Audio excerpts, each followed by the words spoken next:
alternate. Allora, sul piede di guerra soprattutto i notai, poi parliamo delle professioni, avvocati e notai che sono insomma sul piede di guerra. Vediamo i notai che cosa ci dicono con questa intervista. Notaio, su questo provvedimento siete critici, fortemente critici, perché?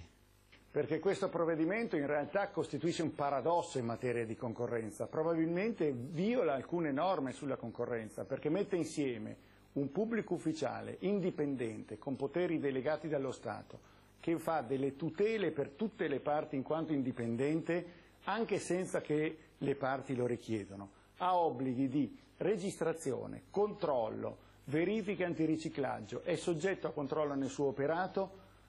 Tutto questo viene messo insieme con soggetti che non sono nulla di tutto questo, quindi non è concorrenza, ma è solo confusione. Qualcuno dice a livello europeo non c'è questa situazione che si registra nel nostro paese con la presenza dei notai, è davvero così?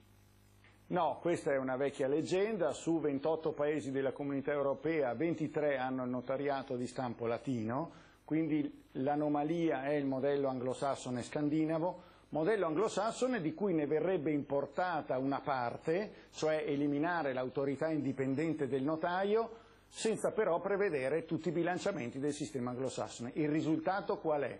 Meno tutele per i cittadini, che dovrebbero avere paura di mettersi in una situazione di questo genere, e meno garanzie per tutti e maggiori costi. A proposito dei costi, molti ritengono che i notai insomma siano particolarmente onerosi e particolarmente costosi. Va smentita questa cosa, anche perché il notariato italiano è tra i pochissimi notariati in tutta Europa che non ha una tariffa stabilita. Che cosa vuol dire? Che il processo di liberalizzazione che è in corso da vari anni, che ha abolito le tariffe, ha portato a un progressivo abbassamento delle tariffe. Quindi i consumatori hanno accesso a un servizio a buon prezzo mantenendo il servizio di qualità. Se dovesse passare questo provvedimento, concretamente quali rischi reali ci sarebbero per il cittadino? Paura. Paura perché la casa non è che sotto i 100.000 euro uno i soldi li trova sotto le suole delle scarpe, se deve investire dei soldi ha diritto ad avere delle tutele.